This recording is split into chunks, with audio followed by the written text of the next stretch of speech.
ಶ್ರೀ ರಾಘವೇಂದ್ರ ಗುರವೇ ನಮಃ ಕಾರುಣ್ಯ ಸಿಂಧವೇ. ಅತ್ಯಂತ ದಯಾಳವೇ ಅನ್ನುವುದಕ್ಕಿಂತಲೂ ಇದು ಪ್ರಾಯ ಒಳ್ಳೆಯ ಶಬ್ದ. ಯಾಕೆಂದ್ರೆ ಅವರು ಕರುಣೆಯ ಕಡಲು ಅಂತ. ಕಾರುಣ್ಯ ಸಿಂಧವೇ ಅಂದರೆ ಕರುಣೆಯ ಕಡಲು, ಅದು ಕಾರುಣ್ಯದ ಸಾಗರ.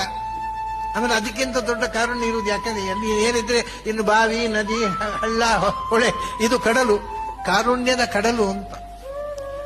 ಅಂಥ ರಾಘವೇಂದ್ರ ಶ್ರೀಪಾದರ ಬಗ್ಗೆ ಒಂದು ಸಂಗತಿ ಅನ್ನೋದ್ರೆ, ನಮ್ಮಲ್ಲಿ ರಾಘವೇಂದ್ರರ ಕಾರುಣ್ಯದ ಬಗ್ಗೆ ಹೇಳ್ತಾರೆ, ರಾಘವೇಂದ್ರರ ಮಹಿಮೆಗಳ ಬಗ್ಗೆ ಮಾತಾಡ್ತಾರೆ, ರಾಘವೇಂದ್ರರ ಪವಾಡಗಳ ಬಗ್ಗೆ ಮಾತಾಡ್ತಾರೆ. ಅದರ ದೊಡ್ಡ ಪವಾಡ ಏನು ಗೊತ್ತುಂಟ?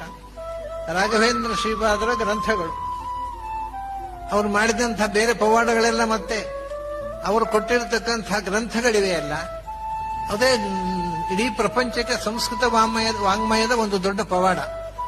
ಅದನ್ನು ಅಧ್ಯಯನ ಮಾಡಿದರೆ